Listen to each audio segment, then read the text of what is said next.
This might be the last Seiko I buy. Let me explain. I am concerned about Seiko reissuing a lot of watches and issuing a lot of limited editions. I think it does kind of deflate the value and water down the brand. This is the new SJE093. It's a recreation of the legendary 62 MAS, abbreviated for 6217 automatic self-dater. It was created during a time period in the 1965 when many watch manufacturers were off to the race to create a commercial dive watch. And while Seiko was not the first, you can definitely see inspiration from this watch and other early dive watches. However, the 62 MAS was designed by Taro Tanaka, the same designer who founded Grand Seiko's Grammar of Design, and originally created this watch in a hurry for the Japanese Antarctic Research Expedition teams. And this latest version of the SJE093 comes in at a price of $3,500. And today I'm wearing mine on this white tropic rubber strap, so throughout the video you'll see it on this strap as well as its original black rubber strap. And at the price of $3,500, I think a lot of people are torn between this is the greatest watch ever and why would you pay so much for this thing? And this is not Seiko's first rodeo at creating a 62 MAS recreation or reinterpretation, or their second, or their third, or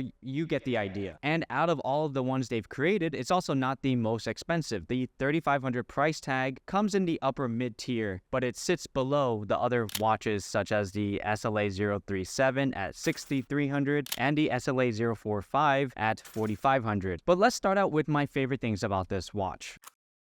First off, the new size of 38mm wears amazing on the wrist. It's a 38mm with a 12.5mm of thickness. It's very manageable on the wrist. It wears significantly smaller than the previous SLA017, and I like it better than the SPB143, which had a 40.5mm case. And I know because my 6.4-inch wrist has owned the SLA037, the SLA043, two versions of the SPB143, one with the lume plot at 3 o'clock and one without it, a SPB149, and finally this SJE093, and this is the only one I plan to keep, mainly because of the size. And like the SLA017, this SJE093 has a stainless steel case with brush finishing on top and polished case finishing with drilled lug holes for easy strap changes. It has a solid case back with more high polishing with Seiko's dolphin logo like the original, an awesome box-shaped sapphire crystal with anti-reflective coating which gets this awesome distortion around the edges, a beautifully neutral and stunning gray somber style with balanced 4 lines of printed text. There's no Prospex X logo because it is following the original 62 MAS, and starting from the text on the dial, it starts with a large Seiko logo in silver, which is printed, then automatic underneath it. Below the hands you have divers 200 meters instead of the original 150 meters, and Diashock 26 joules. 4 lines of text, nicely balanced. Now the hour markers are easy to read, they're applied, they have polishing over the top, giving some depth and also reflecting and catching light. They do have a lot of lume, which I'll touch upon in a little bit. This finishing continues into the polished date window at 3 o'clock. It even has a nice slope going into the date, and the date window is silver with black text. Easy to read and legible. Not to forget to mention the bezel on top. It's 120 clicks and it's a black polished steel bezel insert, not ceramic, which I made the mistake of calling it ceramic before. And you just have one area that has lume on it, and that's the 0 position or 12 o'clock. The bezel also has a nice action. You can listen and hear it for yourself here.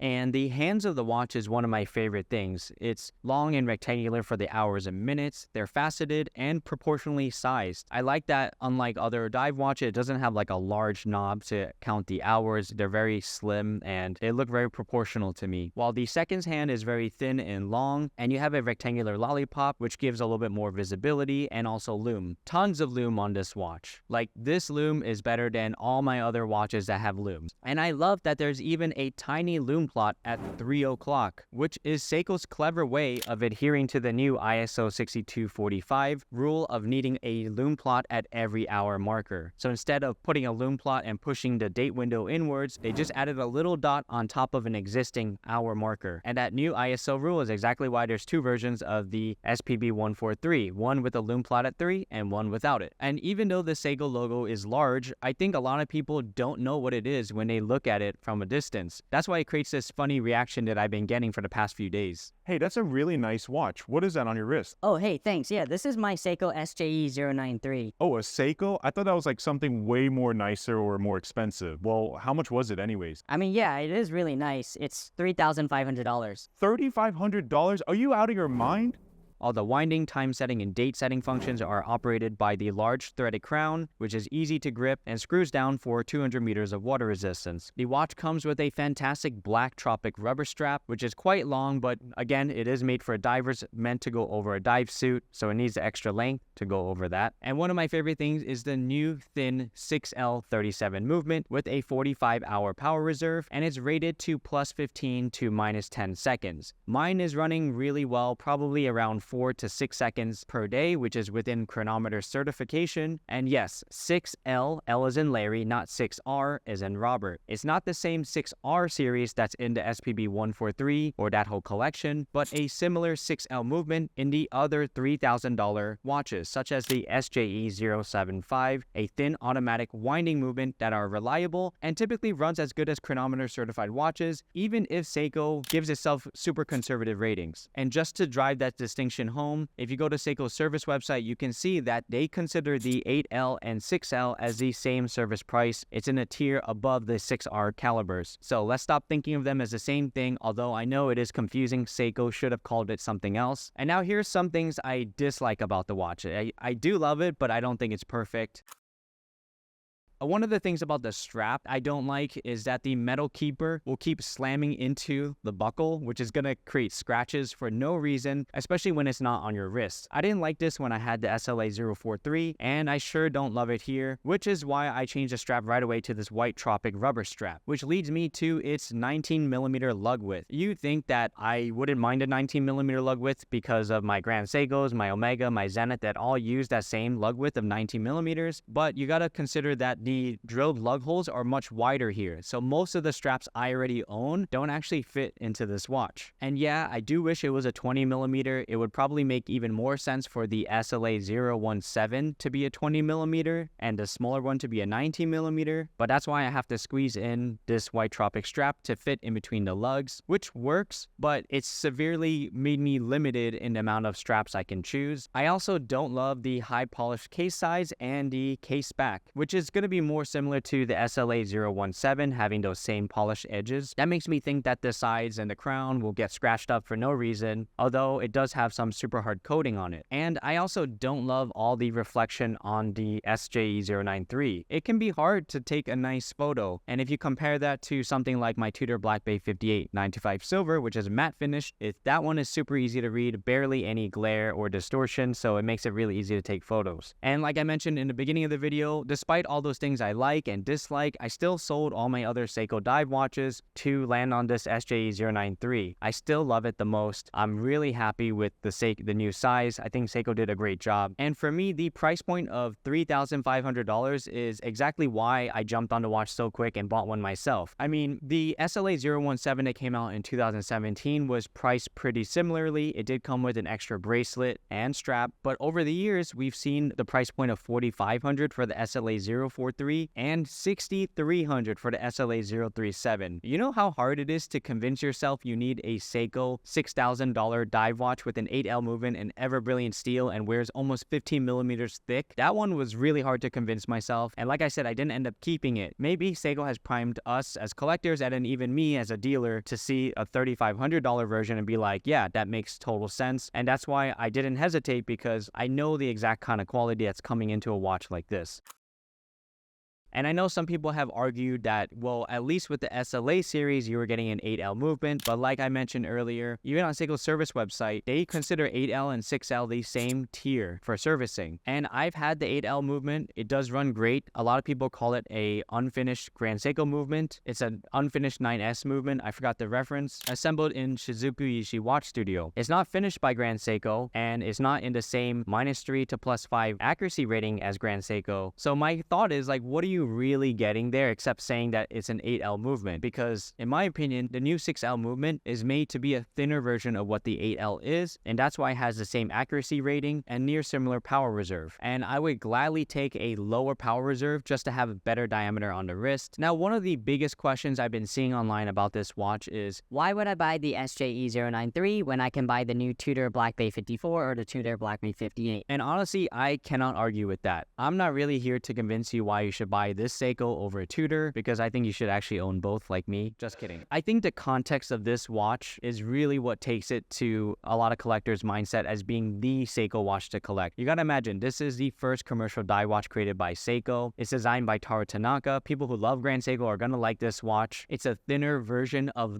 all the SLA versions we've been exposed to over the years. Maybe the limited edition will mean something to you. It's only limited to 1965 pieces worldwide, which is the same year it was originally created. And for me, I missed out on the original SLA017. So when I went on a hunt to go for all the other versions, I liked it, but I never fell in love with it. But when I got this watch, I loved it from the beginning. And like I said, all about the size on the wrist. And look, Tudor does a great job at creating watches, especially dive watches, in the $3,000 to $5,000 range. It is hard to argue why you would buy this Seiko over a Tudor because, if you're thinking logically, all those reasons with the power reserve, 70 hours, chronometer certified movement, you get a bracelet, you get a better bezel. Like, I get it. I really get it. But we're comparing something like a Tudor Black Bay 54 or Black Bay 58 to Seiko's most important diver. So I think a lot of people are going to weigh that in. And I know a lot of people who are going to own both in the end of the day. So it's not really, should I buy this or that? I think if you're just looking for a great vintage diver, I think you should just go for the Tudor because of all the reasons I listed. But if you're like someone like me who's been wanting to own something like the original 62 MAS or a recreated version in a smaller size, then I really think this will appeal to you. And finally, I sat down with Ricky Wong, a collector who has owned the SLA017 and also been crazy about all these watches, and I wanted to get his honest opinions. Thanks for having me here today, Derek. After seeing that in person, and I've never handled a 62 MAS, so I was a big fan of that vintage, and I'm still searching for one. This is fantastic. It looks great. I love the size of it. By comparison to my SLA017, I really, really like this watch a lot. It's one of my favorite divers and one of my favorite daily wear watches as well, too. But size-wise, that's fantastic. It's thinner, smaller profiles. I see the lug-to-lug is very true to the original, and I like that little pip of lume that they added to the date window as well, too. But yeah, I think Seiko did a great job on this. So since you also own the SLA017, how do you feel that Seiko has recreated and basically pumped out multiple limited edition versions of the 62 MAS? I think for me personally, the SLA017 has what essentially is an unfinished brand Seiko movement and very robust. Yes, the watch is a little big, but for my wrist is okay. I like the large size of it. It fits my wrist well. I am concerned about Seiko reissuing a lot of watches and issuing a lot of limited editions. I think it does kind of deflate the value and water down the brand a little bit, but that's my honest opinion as well too. Still, I think they did a great job in doing so in reissuing this one, but I'm concerned now are we going to see multitudes of reissues, different dial variations, different colors or something like that as well too. When they knocked it out of the park with the original reissue, doing this in a different size, it's fine, but anything more than that, again, they're just doing too much to what they have. I think they need to be a little bit more innovative versus trying to rehash, watches that they've made before. I know the vintages because I've been hunting for them. If you get a decent one, they generally are anywhere from like on the low end, 12 to 1500. But for really, great examples where the lume is completely intact, the watch is fully functioning, and doesn't really has had a good service. You're talking about somewhere around the $2,000 to $2,500 range. But now you have a reissue of this, you not worry about it getting in the water, protecting the vintage overall integrity of the vintage watch and the value of it as well too. And I think this will appeal to folks that are looking for that kind of in between. So a lot of people will look at this and say, for the same price of $3,500, I could buy the Tudor Black Bay 54. So you can apply that same argument to your SLA017. So in your own words, like, why did you choose the SLA017 instead of a Tudor? I do own a couple of Tudors as well too, but based on Seiko's history and the lineage of the dive watch, while this is not the faithful recreation of the SLA017, this for me headed out of the park. I like the functions, very happy with the large crown as well too. This for me, sits on my wrist, better. I own a BB58 from Tudor. I also own the new Pelagos 39 as well too. But I think something about Seiko and their history with dive watches appeals to me more, and that speaks to me more as well too. And then when we have ours side by side here, you made a good comment earlier about the lugs. Do you want to share what you were saying? Yeah, looking at the watches side by side, it was very interesting. I noticed the lug to lug on the smaller model much more so, and that's actually what was noticeable on the original watch. So you can see it; it's a little bit flatter and more pronounced.